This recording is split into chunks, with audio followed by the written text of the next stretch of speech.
Nous avions prévu une intervention de Monsieur Dominique René, qui est maire de Chaise-Dieu-du-Teil, dans l'Eure. C'est une commune de 260 habitants.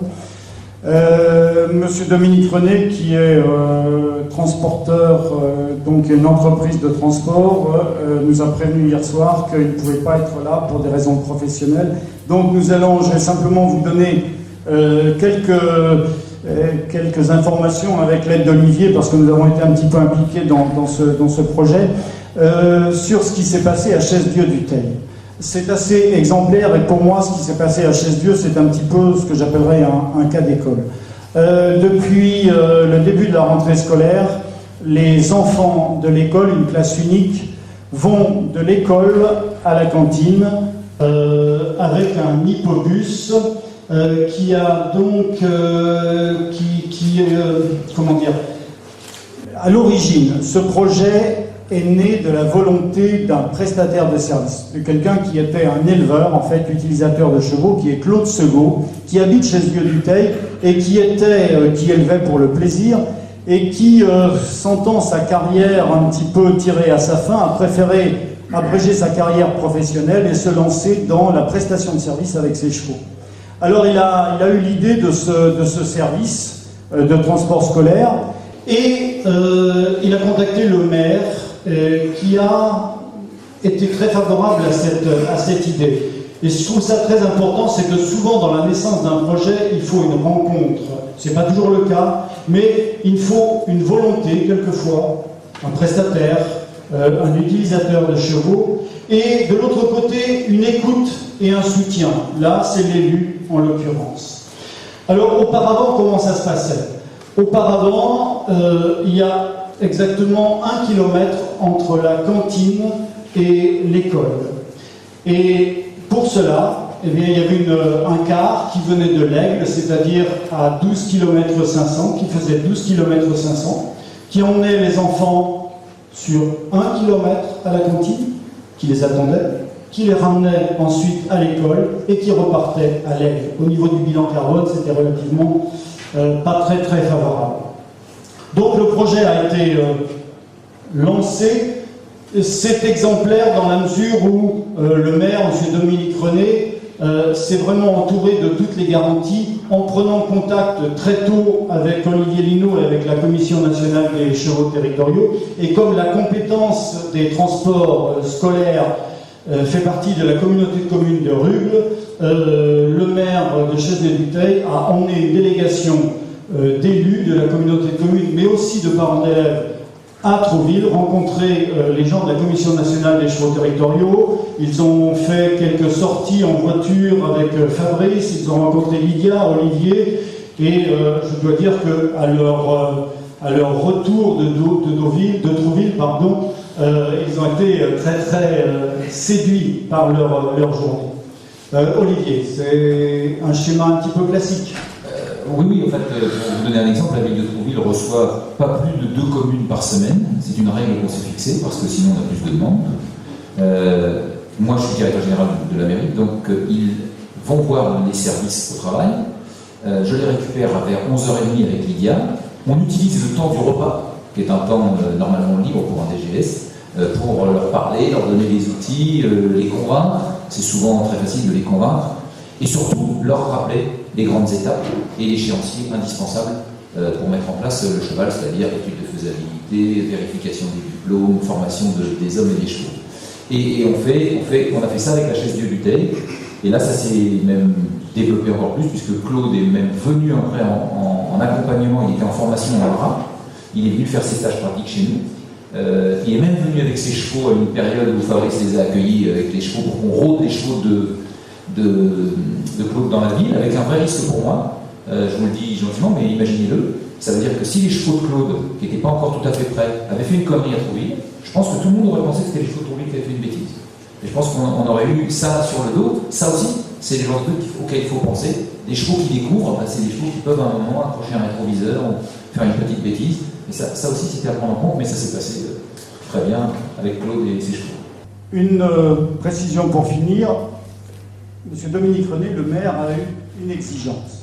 Il a dit d'accord pour le projet d'hippobus, mais moi, je veux 2 choses.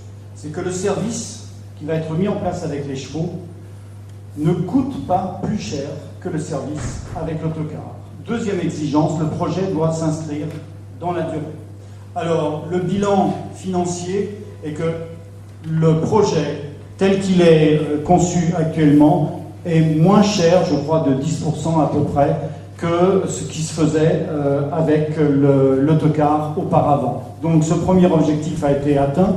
Le deuxième objectif, eh bien, Claude Segaud, qui a monté donc son entreprise de prestataire, a signé un contrat de 3 ans avec la communauté de communes de Rugles, donc, et là encore, on a un projet sur la durée, et donc les exigences du maire ont été respectées.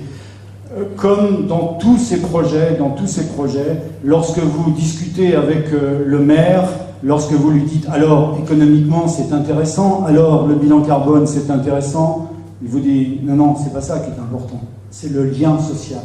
Tous les gens qui mettent en place des projets territoriaux ont la même réponse. Le lien social qui est créé par la présence du cheval est extraordinaire. Et d'autre part, M. Dominique René est ravi de voir des gens qui viennent d'ailleurs pour regarder comme une attraction l'hippobus. À midi, il y a des touristes qui viennent voir l'hippobus et ça lui va très bien. Juste une petite anecdote, je crois que le cheval territorial concerne la France, mais il me semble, je me suis laissé dire qu'il y avait des pays du Sud qui étaient un petit peu intéressés, non ? Il est en train de vous dire que je m'en vais au Portugal dans la semaine prochaine. Pour la première fois de ma vie, je vais aller au Portugal grâce aux chevaux. Dans un colloque de vétérinaires qui veut juste qu'on fasse une petite intervention. Alors là, c'est le développement durable le moins bon de ma carrière, parce que je me déplace jusqu'au Portugal pour parler 20 minutes. Dans mon anglais trouvillet, je peux vous dire que ça va être quelque chose. Prenez les vidéos. Mais ce qui est très important pour nous, c'est que la Suisse, la Belgique, tous les pays qui, accompagnés par les haras nationaux régulièrement aussi, commencent à se développer et que Pete Schlessler, il a un nom un peu compliqué, mais qui est le président de la FECTU, Fédération Européenne des Chevaux au Travail, dit toujours la France est en avance parce que les acteurs, haras nationaux, sociétés hippiques et la collectivité territoriale, sont moteurs, et parce qu'ils sont moteurs, on avance plus vite en France qu'ailleurs. Alors comme c'est pas toujours le cas, on est bien content que la France avance plus vite et qu'on puisse expliquer aux autres comment on fait. Alors nous allons accueillir maintenant Stéphane Allen, qui nous vient de la ville d'Argentan. Alors vous avez vu tout à l'heure sur la carte que nous n'avions pas beaucoup dans la région de chevaux territoriaux. Il y a à Argentan, et depuis pas mal d'années, des chevaux territoriaux, et c'est Stéphane qui mène ces chevaux au quotidien. Alors nous allons essayer de voir comment le service est organisé à Argentan. Alors, ça fait combien de temps que ce service a été lancé à Argentan? Nous sommes à Argentan depuis 1914, déjà. Donc c'est vrai qu'au départ, c'était très dur de tout mettre en route. Donc on a commencé par étapes. Et là, plus ça va, plus on avance, et plus j'arrive à faire des choses que je ne faisais pas avant. Donc maintenant, je suis arrivé au collègue des corbeilles. Donc niveau corbeilles. Au niveau des corbeilles, c'est vrai qu'on a fait un concours, on va dire une petite course, entre le véhicule et le cheval. Ça, c'est très récent, je crois. C'est très récent, ça date depuis jeudi, pour vous dire. Donc avec le cheval, on met 1h30, et le véhicule met 3 heures. 1h30 pour le travail de collecte, c'est dans le centre-ville, c'est ça? Dans le centre-ville. 1h30 pour la collecte dans le centre-ville avec le cheval, et avec le véhicule 3 heures. 3 heures. Donc exactement sur le même parcours. C'est le même parcours. Ça fait au total 90 corbeilles. Alors, le travail a commencé au départ. Quelles ont été les activités du cheval territorial à Argentan? Au départ, c'était tourisme, espace vert. Tourisme, espace vert. Tourisme, c'est-à-dire, c'était quoi? C'était visite de la ville, c'est tout. Visite de la ville, voilà, d'accord. Avec un commentaire pour commentaire et tout. À raison de combien de visites par semaine? Alors, la première année, en 1994, on va dire 50 personnes. Première année. L'année dernière, je suis arrivé à 3600 personnes. 3600 personnes. Donc là, c'est vrai que...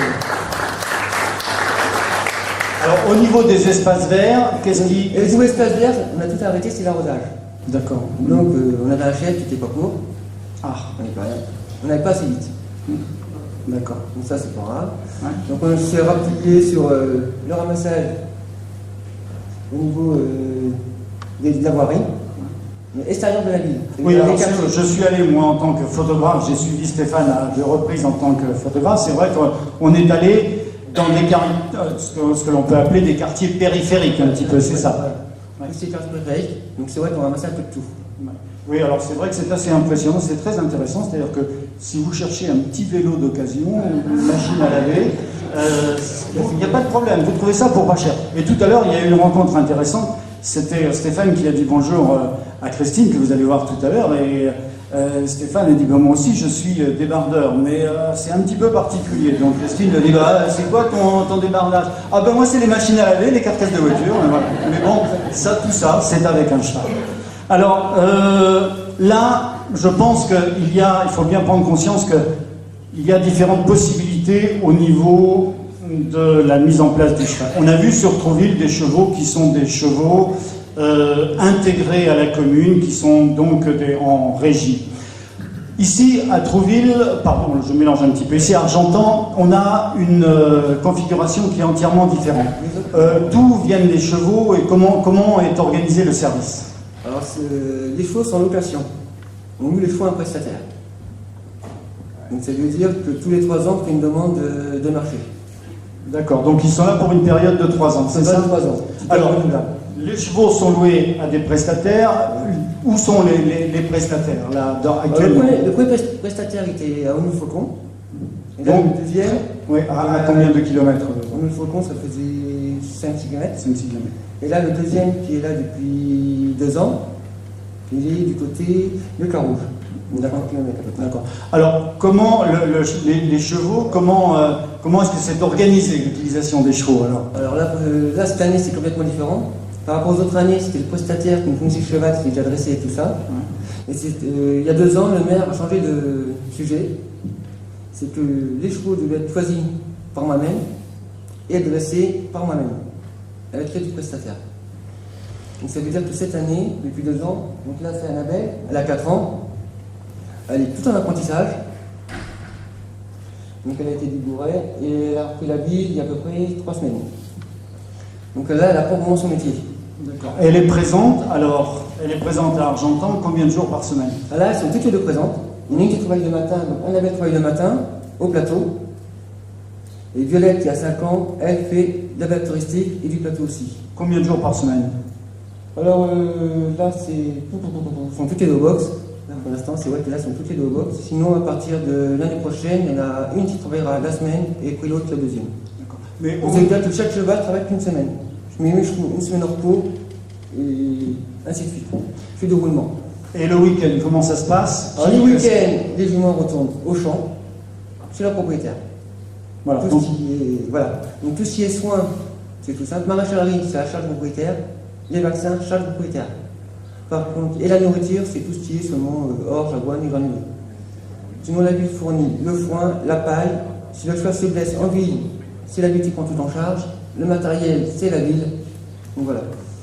À propos des rapports avec la population, comment ça se passe avec les gens d'Argentan? Moi, c'est une bonne relation, on va dire. Une très bonne relation, ça fait plusieurs années. Donc maintenant, c'est même plus. Moi, je m'appelle Stéphane.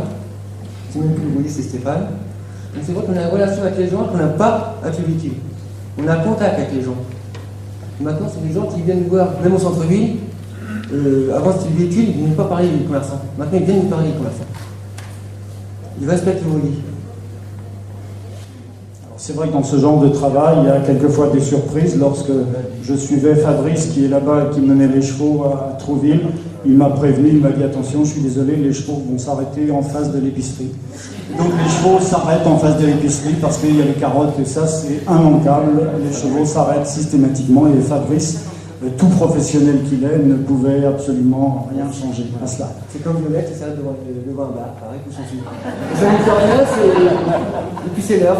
Dès 9h30, c'est la pause café devant le bar. Donc, c'est l'heure. Je ne peux pas vous expliquer pourquoi, c'est 9h30, ça s'arrête là. Parfait. À Trouville, dans le terme d'anecdote, on a quand même empêché nos agents de déposer du crottin récupéré dans le sac à crottin chez les citoyens qui nous le réclamaient pour leur rosier et tout ça. C'est-à-dire qu'on était quand même peut-être une des premières villes de France à fabriquer nous-mêmes du déchet et à le livrer chez les gens directement et qui nous remercient pour le faire. le cheval il réinterroge les pratiques, hein, pour le moins. C'est bon. Alors, à propos de l'éco-pâturage. Juste pour apporter quelques précisions, du coup, moi je travaille au Conservatoire des espaces naturels de Basse-Normandie. Donc on a un organisme régional qui gère des espaces naturels dans les 3 départements bas-normands. Et donc on utilise les chevaux également pour faire du pâturage. Là, exactement, c'est pas vraiment du cheval de travail, de la traction animale. Les chevaux ils sont là pour pâturer, donc pour le travail de la tondeuse, si vous voulez, pour brouter l'herbe. Et donc dans ce cadre-là, on a un site naturel remarquable sur Argentan qui sont des pâtures. Donc c'est 12 hectares de zones humides et de marais, de zones inondables. Et donc les chevaux, ce sont par contre pas des percherons ni des cobs, ce sont des chevaux camarguais. Donc désolé par contre pour le côté local de la race. Nous on s'était plus intéressé à la rusticité de l'animal et puis à son caractère autonome. Donc on a mis en place du pâturage camarguais, des chevaux camarguais sur les pâtures qui sont là pour brouter l'herbe et donc pour gérer cet espace naturel sensible avec Argentan. Voilà. Merci.